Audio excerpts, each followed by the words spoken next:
VNTRs, इनका use कैसे करते हैं बेटा? These VNTRs are used as probes, used as probes की तरह इनको यूज़ करते हैं। प्रोब का मतलब क्या होता है बेटा? जैसे आपके स्कूल में आपकी क्लास में बहुत सारे बच्चे हैं, है ना, और कोई एक बच्चा मॉनिटर है, तो कैसे सबको पता लगे कि भाई ये बच्चा मॉनिटर है? उसको एक बैच दे दिया जाता है, कैप्टन का, हाउस कैप्टन का बैच मिलता है। तो ये बैचेस क्यों मिलते हैं? आइडेंटिफिकेशन के लिए। ऐसे ही प्रोब क्या है बेटा? मॉलिक्यूलर बायो में प्रोब क्या होता है? It's a sequence which is labelled. तो ये बेटा बेसिकली क्या होती है? It's generally a small sequence. बैज क्या? मॉनिटर का बैज एक छोटा सा बैज होता है, वो बैज भी आइडेंटिफाई कर देता है कि ये बच्चा मॉनिटर है, ठीक है। It needs not to be very big, है ना।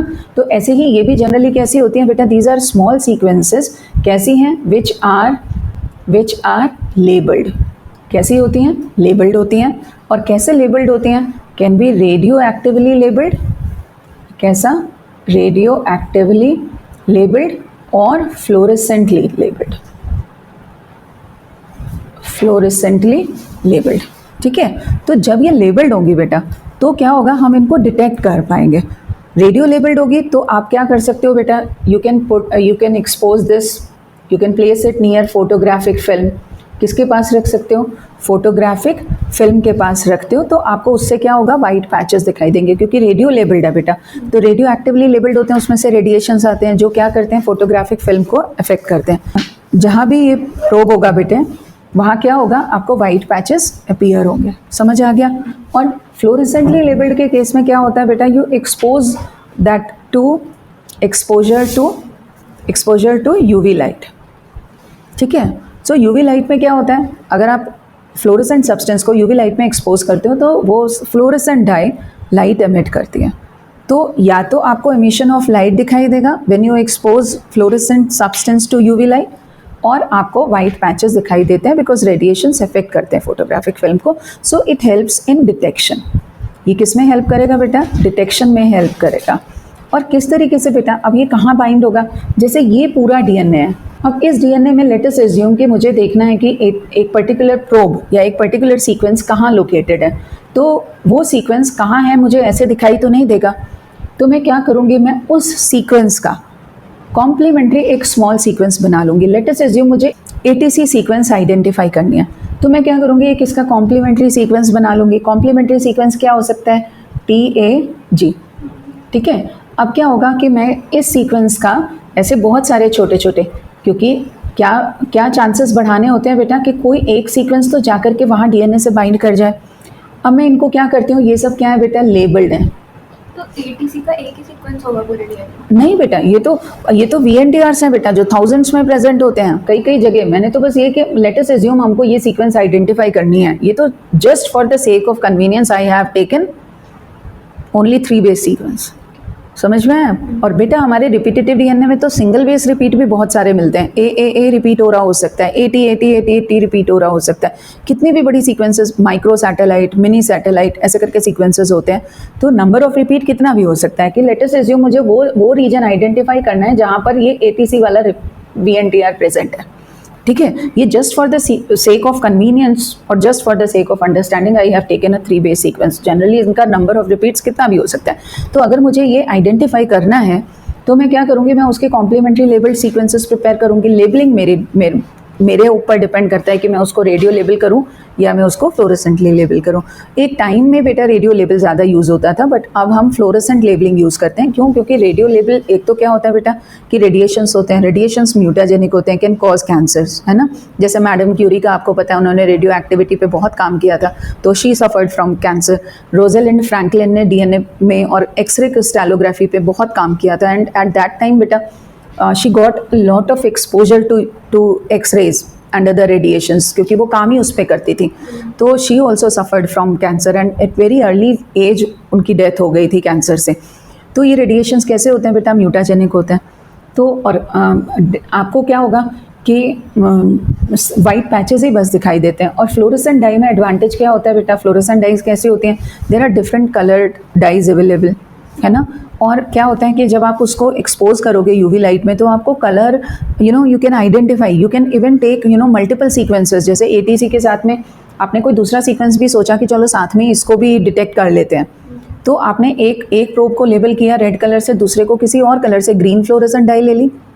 उसका आपको पता है कि लेट अस अज्यूम यहाँ पे हमने GACT ये सीक्वेंस आइडेंटिफाई करने के लिए इसका जो हमने प्रोब लिया, मान लो इसको मैंने रेड कलर से लेबल किया था, ये वाले प्रोब्स जो थे, और जो दूसरे वाला प्रोब है वो क्या हो जाएगा बेटा मेरा CTGA।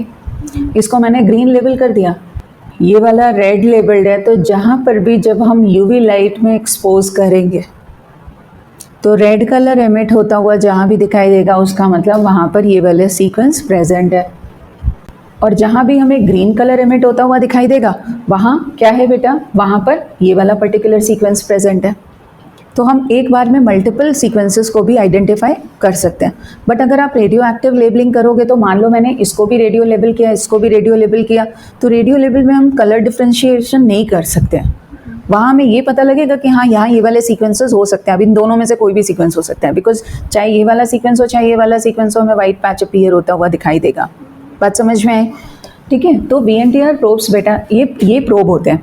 प्रोब, कोई भी प्रोब बेटा, कोई भी सीक्वेंस जहाँ DNA में अब उसकी ओरिजिनल सीक्वेंस होती है वो अपनी कॉम्प्लीमेंट्री सीक्वेंस से जाकर के बाइंड कर जाता है। इस स्मॉल सीक्वेंस को हम क्या कहते हैं बेटा, this small sequence which binds with its complementary region in DNA, that is called probe. And since it is labeled, it is called probe. It helps in detection of presence of particular sequence in whole DNA. Clear so far बेटे? Yes. ठीक है। अब देखो हमें क्या देखना है बेटा, DNA फिंगर प्रिंटिंग। तो सबसे पहले तो ये देखो कि हम इसको यूज़ कहाँ कहाँ करते हैं। हम इसको बहुत सारे क्रिमिनल केसेस में यूज़ करते हैं, है ना। आप CID देखते हो, ठीक है, कि आपके पास आपने क्राइम सीन से कोई DNA सैंपल कलेक्ट किया, मे बी ब्लड स्पॉट मिला, है ना, बाल मिल गया, कोई आपको जो जिसका मर्डर हुआ है उसके नेल्स में, कि हो सकता है हाथापाई हुई हो तो स्क्रैच किया हो तो नेल्स में कुछ हो, तो हमें जहाँ से भी कोई भी लिविंग मटेरियल मिलता है हम वहाँ उसको कलेक्ट करने की कोशिश करते हैं। तो वो क्या है बेटा, क्राइम सीन से कलेक्ट किया हुआ DNA है, मतलब उसमें से DNA एक्सट्रैक्ट करेंगे। और फिर हम क्या करते हैं, जो भी सस्पेक्ट्स होंगे, जब इन्वेस्टिगेशन आगे बढ़ेगी तो हम देखेंगे हमारे पास कुछ सस्पेक्ट्स होंगे, उन सस्पेक्ट्स को का DNA आइसोलेट करेंगे, कंपेयर करके देखेंगे जहाँ DNA मैच करता होगा वो क्रिमिनल हो सकता है। हम क्या करते हैं, चाइल्ड डिस्प्यूट केसेस में हम इनको यूज़ करते हैं, ठीक है। इवोल्यूशनरी स्टडी करने के लिए भी बेटा, टू स्टडी इवोल्यूशन भी हम DNA फिंगरप्रिंटिंग को करते हैं, ठीक है ना। तो ये सब बेटा कुछ यूजेस हैं। और बेसिकली अगर हम बात करें कि बेटा प्रिंसिपल क्या है, अगर हम क्रिमिनल केस वाला एग्जाम्पल लेके देखें तो हमारे पास DNA होगा बेटा किसका, जो हमने कहाँ से कलेक्ट किया होगा, क्राइम सीन से।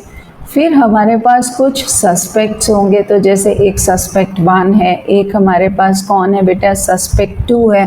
तो हम क्या करेंगे, क्राइम सीन वाला DNA है हमारे पास, सस्पेक्ट का भी हम DNA आइसोलेट कर लेंगे, हम सस्पेक्ट 2 का भी DNA आइसोलेट करेंगे। फिर हम क्या करते हैं बेटा, इनको हम कंपेयर करके देखेंगे। नेक्स्ट क्या होता है बेटा, अभी प्रिंसिपल बस देख रहे हैं, तो अब हम क्या करते हैं, इनका कंपैरिजन करते हैं, तो हमें पता लगता है कि कौन क्रिमिनल हो सकता है। तो हम ये कह सकते हैं कि बेटा this is based on what, based on comparison of DNA samples, ठीक है। DNA सैंपल्स को हम कंपेयर करते हैं। पर टेक्निक को DNA फिंगरप्रिंटिंग हम करते कैसे हैं बेटा, तो फर्स्ट स्टेप क्या है हमारा, DNA आइसोलेशन। तो आप किस किस का DNA लोगे, आप क्राइम सीन से DNA कलेक्ट करोगे, है ना, क्राइम सीन से लोगे। फिर आप किसको लोगे, सस्पेक्ट 1, और किसका लोगे बेटा, सस्पेक्ट 2 का DNA ले लिया, और ये आपने DNA आइसोलेट कर लिया। अब आप क्या करते हो बेटा, DNA को हमें अगर इलेक्ट्रोफोरेसिस करनी है, कंपेयर करना है, तो हम क्या करते हैं बेटा, इनको ट्रीट करते हैं किससे, ट्रीटमेंट विद रिस्ट्रिक्शन एंजाइम्स। किससे ट्रीट करते हो बेटा, रिस्ट्रिक्शन एंजाइम्स से ट्रीट करते हो, ठीक है। और रिस्ट्रिक्शन एंजाइम बेटा सेम रिस्ट्रिक्शन एंजाइम होना चाहिए। क्यों, क्योंकि अगर अलग अलग एंजाइम से ट्रीट करोगे तो वैसे ही अलग अलग फ्रेगमेंट्स बन के आएंगे, तो आपका कंपैरिजन का कोई फ़ायदा नहीं है। तो आप डिफरेंट DNA सैंपल्स को आप किससे ट्रीट करते हो, you treat them with same restriction enzyme separately. सब में सेम रिस्ट्रिक्शन एंजाइम डाल दिया, तो सब में आपने क्या डाला बेटा, रिस्ट्रिक्शन एंजाइम सब में डाल दिया, और जो रिस्ट्रिक्शन एंजाइम एक सैंपल में डाला है वही रिस्ट्रिक्शन एंजाइम सब में डालना होता है। समझ गए बेटा? Same restriction enzyme is to be added. Clear है? अब क्या होगा, it gets fragmentised, this gets fragmentised, तो ये फ्रेगमेंटाइज हो जाएगा बेटा। अब क्या करोगे आप, जब फ्रेगमेंटाइजेशन हो जाएगा तो ऐसे कैसे देखेंगे बेटा, ये तो वायल्स में प्रेजेंट होता है, तो हमें क्या पता कि ये सिमिलर है या डिफरेंट है। तो अब हमें क्या करना पड़ेगा, नेक्स्ट स्टेप क्या होता है बेटा, एगेरोस जेल इलेक्ट्रोफोरेसिस। क्या करते हैं बेटा, एगेरोस जेल इलेक्ट्रोफोरेसिस। ठीक है, डीएनए को कट तो बेटा रिस्ट्रिक्शन एंजाइम ने किया, उनको अरेंज कर, हाँ। तो एगेरोस जेल इलेक्ट्रोफोरेसिस में बेटा बेसिकली क्या होता है कि देखो, जैसे ये जेल है, मैं इसको यहीं बता देती हूँ कि इसमें क्या होता है कि हम जेल प्रिपेयर करते हैं। ये जेल बेटा हम रेड एल्गी से निकालते हैं, ठीक है, और ये जेल कैसा होता है, पाउडर्ड फॉर्म में। उसको हम बॉईल करके, ठीक है, स्पेसिफिक कंसंट्रेशन बना करके उसको हम, it is poured in electrophoresis tank, ठीक है। और डीएनए बेटा कैसा होता है, डीएनए पर नेगेटिव चार्ज होता है, डीएनए पर कैसा होता है बेटा, नेगेटिव चार्ज है। तो जब डीएनए पर नेगेटिव चार्ज है तो it gets attracted towards positively charge electrode. तो ये इलेक्ट्रोफोरेसिस टैंक में इसको पोर किया जाता है, इसमें एक तरफ नेगेटिव इलेक्ट्रोड होता है और एक तरफ पॉजिटिव इलेक्ट्रोड होता है, और इसमें वेल्स बनते हैं बेटा, ठीक है। वेल्स क्या होते हैं, वो प्लेसेस होते हैं जहाँ पर हम डीएनए को लोड करते हैं। तो हमारे पास 3 प्लेसेस हैं, हम यहाँ पर एक जगह तो हम क्राइम सीन का डीएनए लोड करेंगे, एक तरफ हम सस्पेक्ट 1 का डीएनए, एक तरफ हम सस्पेक्ट 2 का। तो क्या होगा बेटा, इसमें डीएनए लोड कर दिया, तो जेल कैसा होता है, gel is porous in nature. Gel कैसा होता है, पोरस नेचर का होता है। तो डीएनए किस बेसिस पर सेपरेट हो जाता है बेटा, it gets separated on the basis of its size. तो डीएनए मूव्स थ्रू पोर्स और under the influence of this electric field. तो यहाँ जब आप करंट पास करोगे, DNA fragments being negatively charged they will move towards positively charge electrode. तो separation हो जाएगा किस बेसिस पर, साइज के बेसिस पर, साइज के बेसिस पर सेपरेशन हो जाता है। तो अब आप यहाँ क्या देख रहे हो, 2 का सिमिलर है। अभी हम क्या करते हैं बेटा, एगेरोस जेल इलेक्ट्रोफोरेसिस करते हैं, ठीक है। तो हमने क्या किया बेटा, इसमें हमने जेल प्रिपेयर किया, एक तरफ नेगेटिव इलेक्ट्रोड होता है, नेगेटिव वाले को आप क्या कहते हो बेटा, दिस इज कॉल्ड कैथोड, और ये वाला क्या होता है बेटा, positively charged is called anode. और यहाँ पर बेटा हमारे वेल्स बनते हैं, ठीक है, ये वेल्स होते हैं। और यहाँ क्या होता है, यहाँ इसमें आप फिर क्या करते हो बेटा, एक तरफ आप क्राइम सीन का डीएनए लोड करोगे, एक तरफ आप सस्पेक्ट 1 का लेते हो, एक तरफ आप किसका लेते हो, सस्पेक्ट 2 का डीएनए लेते हो। डीएनए लोड कर दिया जाता है, फिर आप करंट पास करते हो। तो when electric current is supplied then DNA gets separated on the basis of its size. और ये जो साइज के बेसिस पर सेपरेशन होगा बेटे, तो ये आप कैसे देखते हो, इसको VNTR की हेल्प से देखा जाता है, ठीक है। और अब क्या होता है बेटा, ये जेल ना बहुत सॉफ्ट होता है, आप वो जेली को देखो बहुत सॉफ्ट होती है, नीचे गिर जाएगी तो टूट जाएगी, या फिर मे बी क्या होगा कि रखी रहेगी तो वो क्या होगा, गर्मियों में छूट गई तो सूख जाएगी, तो बहुत सारे प्रॉब्लम्स होते हैं। तो when you try to transfer this gel, है ना, तो it tends to break, it is very soft. Next step क्या होता है बेटा, सदर्न ब्लॉटिंग। सदर्न ब्लॉटिंग सिर्फ इसलिए की जाती है कि वो जो जेल है ना, वो जेल कैसा है बेटा, बहुत सॉफ्ट होता है और इसकी टेंडेंसी होती है ब्रेक हो जाने की। तो हम इसको क्या करते हैं, नाइट्रोसेल्यूलोज मेम्ब्रेन या नायलॉन मेम्ब्रेन पर लेने की कोशिश करते हैं। सदर्न ब्लॉटिंग आपको एक्सप्लेन नहीं करना है एग्जाम में, आप बस लिखोगे क्या कि DNA bands are transferred on to nitrocellulose membrane by Southern blotting technique. वैसे मैं इसको समझा रही हूँ क्योंकि ये इसलिए समझा रही हूँ बेटा कि तभी आपको समझ आता है कि होता क्या है बेसिकली। तो हम इसमें क्या करते हैं, हम एक टैंक लेते हैं, मतलब छोटा पिट है ना, हाँ, और इसमें क्या होता है, इसमें एक सॉलिड सपोर्ट रखा जाता है जेल के साइज़ का, और इसमें हम क्या करते हैं, एक फ़िल्टर पेपर का विक बना के यहाँ लगा देते हैं। क्या लगाया, फ़िल्टर पेपर का अच्छा मोटा सा एक, है ना, शीट लेके पूरा उसमें लगा दिया। तो दोनों एंड्स बेटा यहाँ, और इसमें हम क्या डाल देते हैं बेटा, बफर डालते हैं। क्या डाला है, बफर बिल्कुल पानी की तरह ही होता है। डीएनए प्रोटीन्स इनको हम हमेशा बफर में रखते हैं, पानी में नहीं रखते। तो बफर में इसलिए रखा जाता है क्योंकि बफर क्या होता है, वो tends to resist pH changes. तो जिससे ये प्रोटीन, डीएनए, ये सब कैसे रहते हैं, स्टेबल रहते हैं। तो पीएच चेंज ना हो इसलिए हम इनको किस में रखते हैं, बफर सॉल्यूशन में रखते हैं। बफर आपने केमिस्ट्री में पढ़ा होगा, इट रेजिस्ट्स पीएच चेंज, है ना, तो बफर में रखते हैं। तो ये हमने क्या बनाया बेटा, ये हमने एक सॉलिड सपोर्ट लिया है ना, और इसमें ये हमने क्या बनाया बेटा, ये फ़िल्टर पेपर का विक बनाया है। जैसे कैंडल में वो धागा होता है ना, तो जब जैसे जैसे कैंडल बर्न होती है, वैक्स धीरे धीरे उसमें कैपिलरी एक्शन से ऊपर जाता है ना, तो यही फिल्टर पेपर का हम क्या बनाते हैं बेटा, विक बनाते हैं। विक बनाते हैं, इसके ऊपर हम अपना वो जेल प्लेस कर देते हैं। क्या किया हमने, बहुत केयरफुली वो जो जेल था जिसमें इलेक्ट्रोफोरेसिस की थी, उस जेल को हमने यहाँ केयरफुली प्लेस कर दिया। इसके ऊपर हम नाइट्रोसेल्युलोज मेम्ब्रेन या नायलॉन मेम्ब्रेन रख देते हैं। ठीक है, ये हम किस में, यहाँ पर हमने क्या रखा, नायलॉन मेम्ब्रेन। ठीक है, इसके ऊपर हम स्टैक ऑफ फिल्टर पेपर, क्या रखा, स्टैक ऑफ फिल्टर पेपर, और उसके ऊपर हम कोई वेट रख देते हैं। ये क्या है बेटा, this is stack of filter paper. ठीक है, और ये हम क्या करते हैं, we put some wet. Clear है बेटा। तो अब होता क्या है बेटा, देखो यहाँ देखोगे तो ये जो बफर है ना, ये तो पानी की तरह है। ये फिल्टर पेपर की टेंडेंसी होती है एब्जॉर्ब करता है। आपने अगर स्कूल में क्रोमेटोग्राफी की हो तो आपने देखा होगा कि फिल्टर पेपर को जब डिप करते हैं तो फिल्टर पेपर से वो सोल्यूशन ऊपर चढ़ने लगता है। तो ऐसे ही यहाँ क्या होगा बेटा, यहाँ भी बफर सोल्यूशन ऊपर चढ़ेगा, है ना। वो बफर सोल्यूशन फिल्टर पेपर के थ्रू ऊपर चढ़ेगा, जेल में पहुँचेगा। जेल भी कैसा है, पोरस है। Gel is also porous in nature. Gel के पोर्स से ऊपर चढ़ेगा, उससे वो नायलॉन मेम्ब्रेन को तक पहुँचेगा। अब जेल में जो डीएनए है वो बफर के साथ ऊपर तो चढ़ रहा है, बट रास्ते में क्या आ गया है, नायलॉन मेम्ब्रेन आ गई है।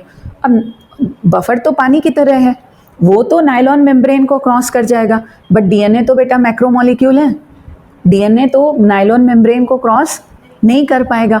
लेकिन जो डीएनए है वो यही नायलॉन मेम्ब्रेन पर अटक जाएंगे। अब जब ये stack of filter paper wet हो जाता है, we carefully remove this wet को रिमूव किया बेटे, stack of filter paper remove किया।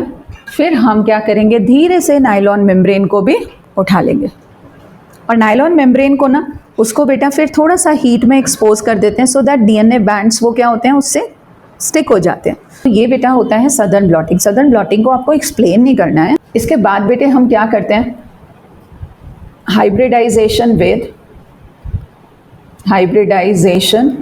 With VNTR probes. Hybridisation with VNTR probes. ठीक है, तो हाइब्रिडाइजेशन कराएंगे बेटा, और ये VNTR प्रोब्स आपके रेडियो लेबल्ड भी हो सकते हैं। कैसे हो सकते हैं बेटा, these can be radio labelled, fluorescently labelled. ठीक है बेटे, अब आप बस हाइब्रिडाइजेशन कराने के बाद आप बैंड पैटर्न्स को चेक करोगे। तो अब आप क्या करते हो बेटा, अब हम क्या लिखते हैं बेटा, डिटेक्शन यूजिंग ऑटो रेडियोग्राफी। ठीक है, और by exposing to UV light. UV light में एक्सपोज कब करते हो, if our probe is fluorescently labelled. Fluorescently labelled है, ठीक है बेटा। और अगर रेडियो लेबल्ड है तो आप ऑटो रेडियोग्राफी करोगे। इसके बाद आप बस बैंड पैटर्न्स को इजीली कंपेयर कर सकते हो। यहाँ देखो DNA fingerprinting. So DNA fingerprinting क्या है बेटा, it is a quick way to compare the DNA sequences of any two individuals। Clear है बेटा। इसमें आपका पहला स्टेप क्या है, isolation of DNA. Second step, digestion of DNA by restriction endonucleases. इससे क्या होगा, फ्रेगमेंट्स बन जाएंगे। अब आप क्या करते हो, फ्रेगमेंट्स को आप सेपरेट करोगे, कैसे, इलेक्ट्रोफोरेसिस से। फिर आप क्या करोगे, ट्रांसफर और ब्लॉट। ठीक है, ट्रांसफरिंग और blotting of separated DNA fragments to synthetic membranes such as nitrocellulose और नायलॉन मेम्ब्रेन। ठीक है बेटा, इसको हम ब्लॉटिंग क्यों कहते हैं, जैसे आपने लेट्स अज्यूम किसी पेपर पर आपने एक इंक का ड्रॉप डाल दिया और उसके ऊपर दूसरा पेपर रख दिया, तो आप जब दूसरे पेपर को रिमूव करोगे तो आप दोनों पर सेम पैटर्न देखोगे ना, तो ये एक तरीके का क्या है, ब्लॉटिंग है। तो ब्लॉटिंग होती है separated DNA fragments to synthetic membranes such as nitrocellulose membrane, and this technique is known as southern blotting. What is this technique known as? southern blotting। ठीक है, और हाइब्रिडाइजेशन कराते हो, नेक्स्ट स्टेप क्या होता है, हाइब्रिडाइजेशन यूजिंग VNTR प्रोब्स। और फिर आप क्या करते हो, डिटेक्शन करते हो। Detection of hybridised DNA fragments by autoradiography, अगर आपका प्रोब कैसा है, रेडियो एक्टिवली लेबल्ड है, और by exposing it to UV light if probe is fluorescently labelled. ठीक है बेटे, ठीक है बेटा। अगर ये 5 मार्क्स में भी क्वेश्चन आता है, आप इसमें ये ही पॉइंट्स एज इट इज लिखोगे। ज़्यादा से ज़्यादा ऐसे, जैसे अगर कोई केस सिचुएशन बना के मान लो क्राइम सीन का दिया है, तो फिर आप ऐसे करके लिखोगे कि DNA from crime scene from suspects is isolated, but उसको भी बहुत इलेबोरेट नहीं करने की ज़रूरत है। ये स्टेप्स एज इट इज़ लिखने के बाद अब नेक्स्ट आपको क्या करना होता है, डायग्राम बनाना होता है। डायग्राम जो बुक में बना हुआ है वो डायग्राम बनाना है। आप कॉपी खोलो और मेरे साथ साथ डायग्राम बनाओगे। डीएनए फिंगरप्रिंटिंग का डायग्राम कैसे बनाएंगे, हम एक सिचुएशन एज्यूम करके चलते हैं कि एक क्राइम हुआ है, हमने डीएनए आइसोलेट किया। कहाँ से बेटा, एक तो हमने डीएनए लिया क्राइम सीन से, ठीक है। दूसरा डीएनए हमने, हमारे पास कुछ सस्पेक्ट्स थे, तो एक सस्पेक्ट 1 से और दूसरा किससे लिया, सस्पेक्ट 2 से हमने डीएनए आइसोलेट किया। समझ में आया बेटे। तो अब जब हमने इनका डीएनए आइसोलेट कर लिया तो ये देखो, और हमें VNTRs चाहिए, तो जो अब बुक में डायग्राम है बेटा, यहाँ पर इसमें 3 पेयर्स क्रोमोसोम्स के बने हुए हैं। क्या बने हैं, 3 पेयर्स। कोई केस ना आए क्राइम सीन का तो भी मतलब लेके चल जाना है, कैसे करना है?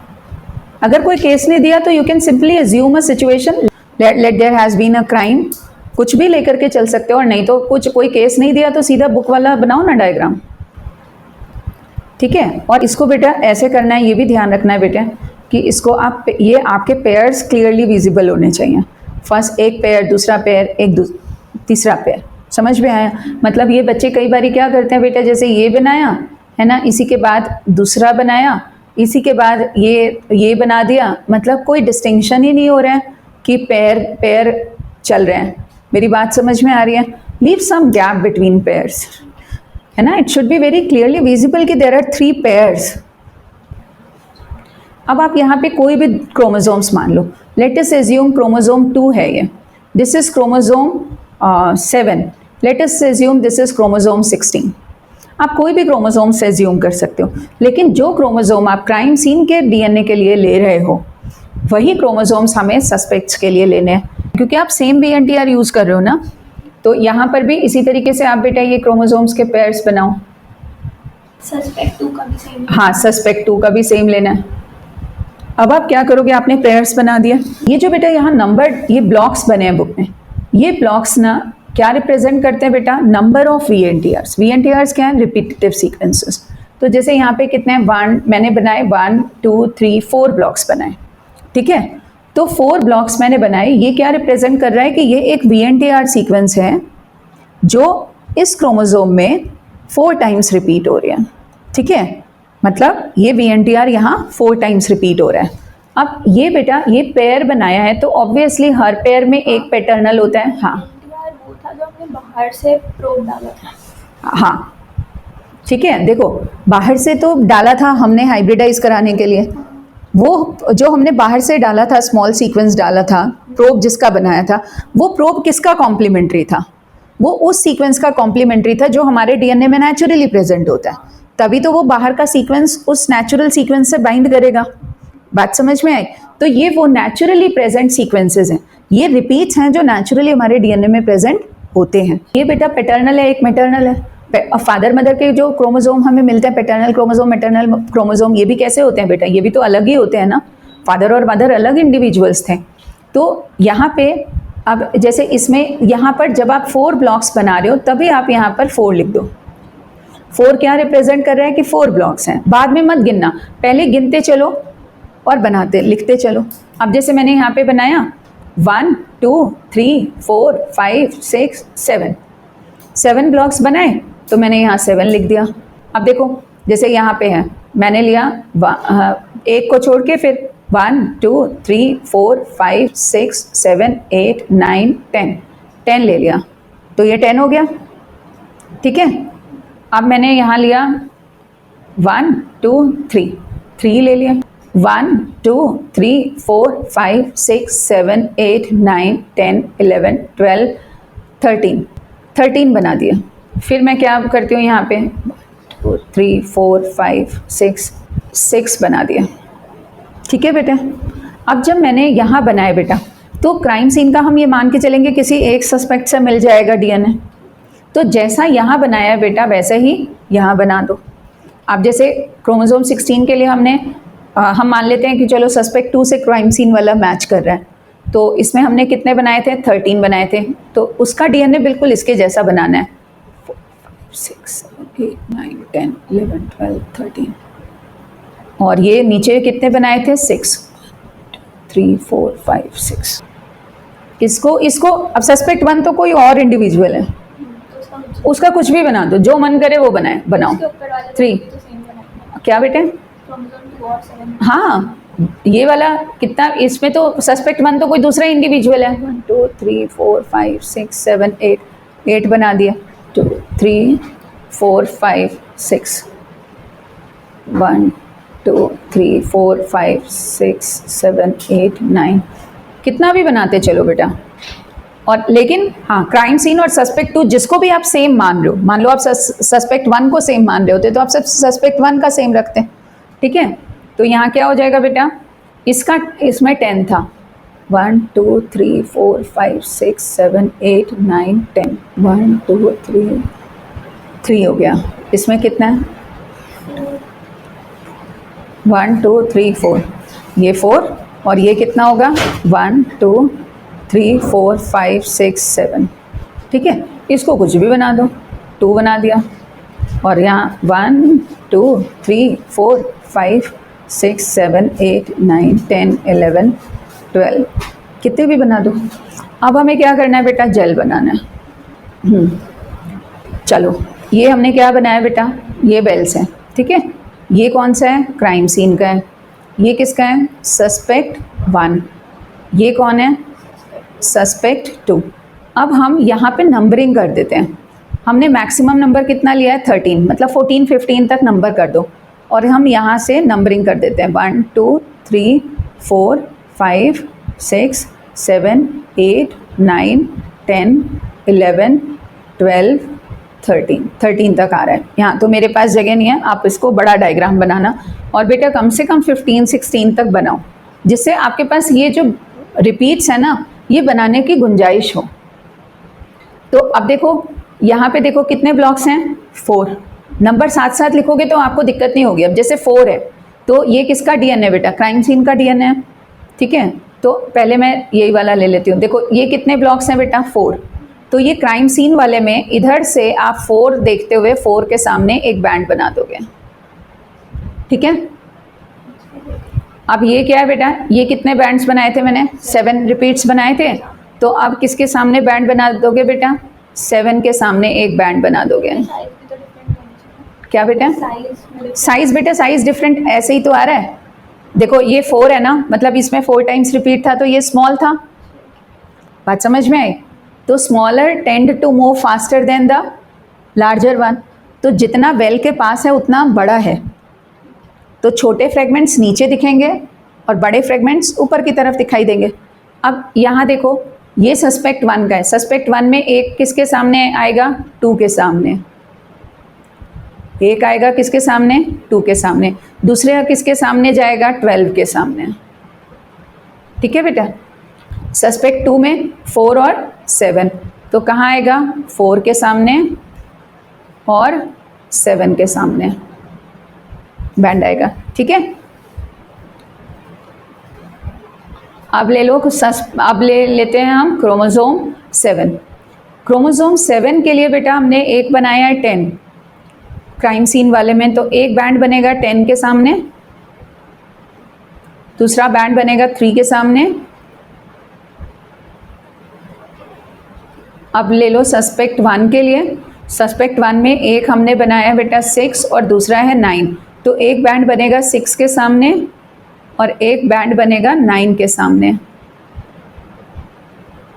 और सस्पेक्ट 2 लोगे तो सस्पेक्ट 2 में एक बनेगा 10 के सामने और दूसरा बनाओगे 3 के सामने। अब लोगे क्रोमोसोम 16 के लिए। क्रोमोसोम 16 में एक हमने बनाया है 6 के सामने, नहीं हाँ, और एक होगा 13 के सामने। और अब सस्पेक्ट 1 लोगे, एक होगा 3 के सामने और दूसरा है 8 के सामने, और इसमें एक 13 के सामने और एक सस्पेक्ट 2। मतलब ये कोई ऐसा नहीं है कि ये ब्लॉक्स कितने भी बनाते जा रहे हो, मतलब ये ब्लॉक्स और इधर जो बेटे बैंड्स बन रहे हैं इनके बीच में एक रिलेशन है। बात समझ में आ रही है? ऐसा नहीं है कि हमें यहाँ रैंडमली बस हमने क्या कहते हैं एक डीएनए सैंपल को सेम दिखा दिया दूसरे के सैंपल के साथ में। समझ में आया? और बैंड्स जितने डिफरेंट बनाओगे उतना अच्छा है। दो का सेम बनाओ, बाकी का डिफरेंट रखो। और जब ब्लॉक्स बना रहे हो आप ये भी कर सकते हो कि आप ये ब्लॉक्स बना रहे हो ना बेटे, जैसे आपने मान लो मैं ये जेल पहले बना लेती, मैंने यहाँ पे जैसे ही मैंने यहाँ 4 ब्लॉक्स बनाए, 4 के सामने बैंड बना दिया।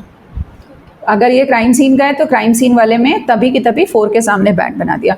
यहाँ मैंने 7 ब्लॉक्स बनाए, तभी की तभी 7 के सामने बैंड बना दिया। समझ गए बेटे? तो आपने अगर डीएनए फिंगरप्रिंटिंग बेटे 5 मार्क्स का क्वेश्चन आता है, ये स्टेप्स लिखोगे, आपने ये डायग्राम बहुत नीट डायग्राम बनाना है, स्केल यूज़ करो और बहुत नीट अच्छे से डायग्राम को बनाओ।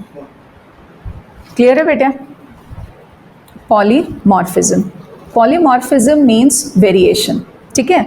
अब वेरिएशन किस वजह से होता है बेटा? डीएनए कॉपिंग प्रोसेस में कोई एरर होती है, जब डीएनए रेप्लिकेशन होता है तो कोई एरर होती है, तो वेरिएशंस क्रिएट होते हैं डीएनए में। ठीक है? डीएनए है और इसमें क्या हुआ बेटा, कोई म्यूटेशन हो गया। ठीक है? तो जब कोई म्यूटेशन होगा, म्यूटेशन का मतलब क्या है बेटा? चेंज हो रहा है। चेंज किस में? जेनेटिक मटेरियल में, है ना? हमारे जेनेटिक मटेरियल में कोई चेंज हो रहा है। क्लियर हुआ बेटा? तो जब कोई म्यूटेशन होगा तो क्या बातें हो सकती हैं? एक तो ये भी हो सकता है कि कोई इफेक्ट ना पड़े, कोई इफेक्ट ना हो, नो इफेक्ट एट ऑल। तो कोई इफेक्ट नहीं होगा तो वो जो प्रोटीन है वो कर रही है अपना काम, स्लाइट चेंज है। और स्लाइट चेंज की वजह से जो प्रोटीन भी बन रही है वो कैसी है बेटा? स्लाइटली डिफरेंट है। तो फिनोटाइप पे कुछ इफेक्ट तो पड़ता है। जैसे सिकल सेल एनीमिया है, तो सिकल सेल एनीमिया में जीन में एक माइनर चेंज हुआ था, जीएजी बिकम्स जीटीजी, है ना? तो उसकी वजह से एमआरएनए में भी चेंज हुआ, जीएजी से जीयूजी बना और प्रोटीन में चेंज आ गया और प्रोटीन का शेप चेंज हो गया, वो नॉर्मल हीमोग्लोबिन से सिकल्ड हीमोग्लोबिन बन गई। बट काम तो फिर भी चल रहा है ना, है ना? एक क्या हुआ बेटा कि जीन ने प्रोटीन बनाना ही बंद कर दिया, तो gene stops making protein, gene stops making protein. समझ में आया बेटा? अब इसमें भी बेटा अगर हम देखें तो 2 केसेस देख सकते हैं। जैसे मान लो हीमोफीलिया है, हीमोफीलिया तो हम पढ़ चुके हैं। हीमोफीलिया में क्या होता है? कोई क्लॉटिंग फैक्टर एब्सेंट होता है। और कौन सा है बेटा? थैलेसीमिया है। ठीक है? अब थैलेसीमिया के केस में क्या होता है बेटा? इसमें भी प्रोटीन नहीं है। इसमें कौन सा प्रोटीन नहीं है बेटा? क्लॉटिंग प्रोटीन एब्सेंट है ना?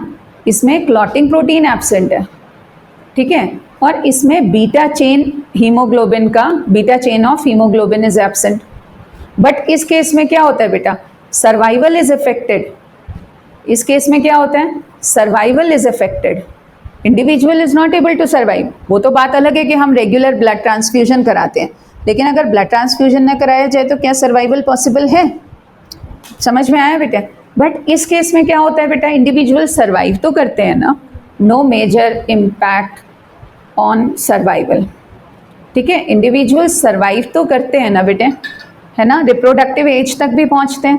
तो कोई प्रोटीन नहीं है, उसकी वजह से हो सकता है कि इंडिविजुअल सर्वाइव ही ना करे अगर कोई वो वाइटल प्रोटीन है। जैसे सिस्टिक फाइब्रोसिस है, ये इसमें भी इन्फेंट डेथ हो जाती है, सर्वाइव नहीं कर पाते हैं। ठीक है? ये डिजीज़ कैसी है? Haemophilia.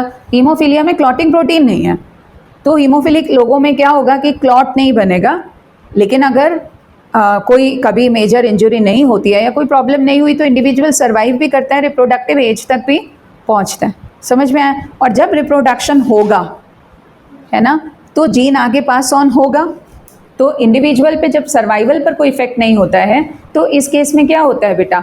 Gene is passed on, gene is passed on to next generations. But यहाँ क्या होगा कि अगर वो रिप्रोडक्टिव एज तक पहुँचेगा ही नहीं तो वो एलील जनरली वहाँ पर आगे पास ऑन नहीं कर सकता जब इंडिविजुअल रिप्रोडक्टिव एज तक पहुँचेगा ही नहीं। इस केस में पॉपुलेशन में स्प्रेड कैसे होती रहती है? क्योंकि रिसेसिव फॉर्म में लोगों में रहती है। समझ में आ गया बेटा? तो तो यहाँ पे मैं ये बताना चाह रही हूँ कि अगर कोई चेंज आता है डीएनए में और वो एक मेजर चेंज है, तो उसकी वजह से अगर सर्वाइवल पर इम्पैक्ट होता है तो वो जनरली क्या होता है बेटा कि वो पॉपुलेशन में बहुत स्प्रेड नहीं हो पाती है।